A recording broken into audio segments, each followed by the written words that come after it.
الحمد لله رب العالمين الرحمن الرحيم مالك يوم الدين إياك نعبد وإياك نستعين اهدنا الصراط المستقيم صراط الذين أنعمت عليهم غير المغضوب عليهم ولا الضالين.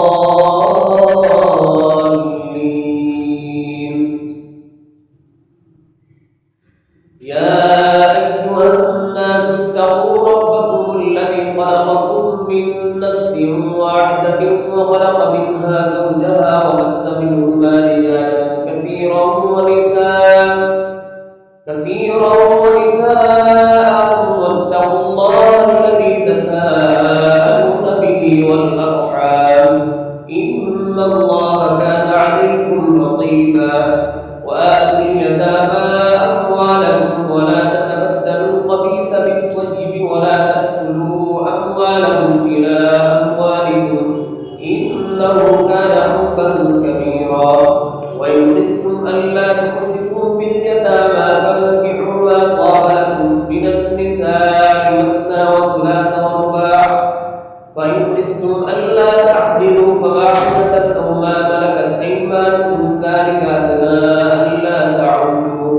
وآتوا النساء صدقاتهن نحلة فإن طبن لكم عن شيء منه نفسا فكلوه هنيئا مريئا.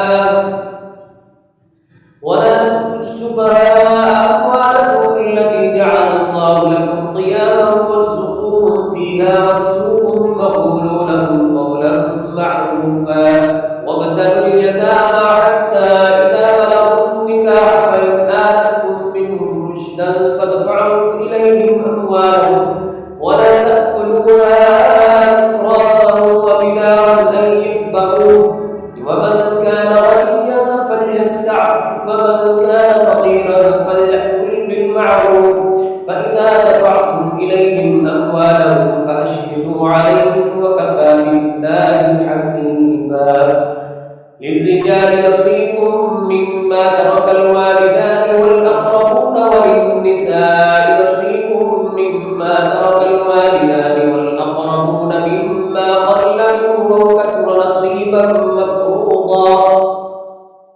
وإذا حضر القسمة أولو القربى واليتامى والمساكين فارزقوهم منه وقولوا لهم قولا معروفا. وليخشى الذين لو تركوا من خلفهم ذرية ضعافا خافوا عليهم فليتقوا الله وليقولوا قولا سديدا. إن الذين يأكلون أموال اليتامى ظلما إنما يأكلون في بطونهم نارا وسيصلون سعيرا.